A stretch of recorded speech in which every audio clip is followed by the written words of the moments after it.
بیت المقدس کی تعمیر کا ارادہ کیا، جو آج اسرائیلیوں کے قبضے میں ہے وہ بیت المقدس، اس پر بھی علماء اور عوام الناس احتجاج کر رہے ہیں۔ کس بات پر؟ تحفظ بیت المقدس، کیونکہ امریکہ اسلام دشمن وہ اس مقام پر جہاں بیت المقدس ہے وہاں پر دارالحکومت بنانا چاہتا ہے اسرائیل کا۔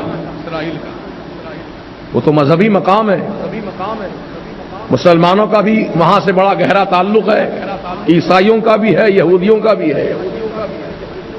وہ جگہ اسی ہے، ارض فلسطین اس کو کہتے ہیں۔ تو وہاں پر وہ دارالحکومت کیپٹل سٹی اسرائیل کی بنانا چاہتا ہے۔ مقصد گھما پھرا کر یہی ہے کہ مسلمانوں پر روزانہ نئی نئی پابندیاں لگائی جائیں، ان کو مسجد اقصی میں نماز پڑھنے سے روکا جائے۔ انہیں جب کوئی حکومت کے اہم ادارے جہاں قائم ہو جاتے ہیں وہاں سیکورٹی بھی بہت سخت ہو جاتی ہے۔ جیسے عام طور سے ہم چلتے پھرتے ہیں ویسے چلنے پھرنے پر بھی پابندی ہو جاتی ہے۔ ہائی الرٹ علاقہ کہلاتا ہے وہ، کوئی اجنبی آدمی جائے تو فوراً اس کو روک لیا جاتا ہے۔ تو یہ چاہتے ہیں کہ مسلمانوں کا چلنا پھرنا بند کر دیں، عبادت پر پابندی لگا دیں، یہ بھی ان کا منصوبہ ہے۔ تو تحفظ بیت المقدس اس اللہ کے نبی کی یادگار جہاں سے میرے آقا سفر معراج کے لیے روانہ ہوئے تھے، وہ یادگار ہے۔ اور مسلمانوں کا قبلہ اولا، پہلا قبلہ ہمارا وہی تھا، بعد میں کعبۃ اللہ شریف قبلہ بنا، حضور کی مرضی سے بنا۔ تو مسلمانوں کا پہلے قبلہ تھا بیت المقدس، بعد کو کعبۃ اللہ شریف ہمارے حضور کی تمنا پر ہوا۔ تو بہرحال بیت المقدس ہو کہ کعبۃ اللہ ہو، یہ ہمارے مقدس مقامات ہیں، مذہبی مقامات ہیں جن سے ہمارا روحانی تعلق ہے، ایمانی تعلق ہے۔ اگر کوئی بدبخت اللہ کے ان مقدس بارگاہوں میں، رسول کی بارگاہ میں کوئی گستاخانہ جملہ بولے یا گستاخانہ حرکت کرے تو مسلمان خاموش تماشائی نہ رہے بلکہ اس کو اچھی طرح سبق سکھائیں۔ لیکن یہ سب ایمانی جذبے کا کام ہوتا ہے۔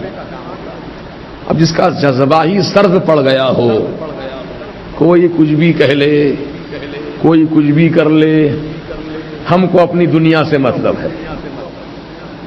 یہ حال میں ہم جی رہے ہیں اس وقت، ہم کو اپنی دنیا سے مطلب ہے۔ ہم کو کیا کرنا ہے بھائی جھگڑے، وہ مولویوں کے جھگڑے نپٹ لیں گے، وہ ہم کو کیا کرنا ہے؟ نہیں، مولویوں کے نہیں ہے، ہر مسلمان کا ہے، ہر مسلمان کا ہے۔ دین اسلام کی حفاظت کرنا ہر مسلمان کی ذمہ داری ہے۔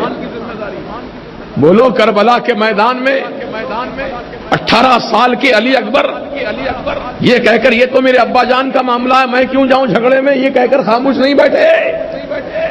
علی اکبر جیسے جوان کھڑیل 18 سال کے شہزادے امام حسین کے راہ خدا میں شہید ہو گئے۔ 6 مہینے کا بچہ علی اصغر وہ بھی اللہ کی راہ میں شہید ہو گئے۔ امام حسین نے یہ نہیں کہا کہ یہ بچے کا کیا کام ہے، اس میں گھر میں رکھو اس کو، نہیں، لے کر گئے میدان کربلا میں امام حسین۔ نانا جان نے پہلے ہی بتا دیا تھا، حسین ایک منزل ایسی آئے گی تمہاری گود میں 6 مہینے کا بچہ ہوگا تمہارا، تم کو اللہ کی راہ میں پیش کرنا ہے۔ کیسی قربانیاں ہیں جی، تبھی تو اسلام ترقی پایا، تبھی تو اسلام ہرا بھرا ہوا، لہلاتا ہوا چمن کہلایا۔ اس میں امام حسین کا جہاں خون لگا ہے، علی اکبر کی جوانی بھی لگی ہے، علی اصغر کا خون بھی لگا ہے، امام قاسم کی جوانی لگی ہے، تب کہیں جا کر اسلام کا چمن آباد ہوا ہے۔ ہم لوگ سمجھتے ہیں کہ ایسے ہی دین ہم کو مل گیا، آسانی سے نہیں، بڑی قربانیوں کے بعد ہم تک دین پہنچا ہے۔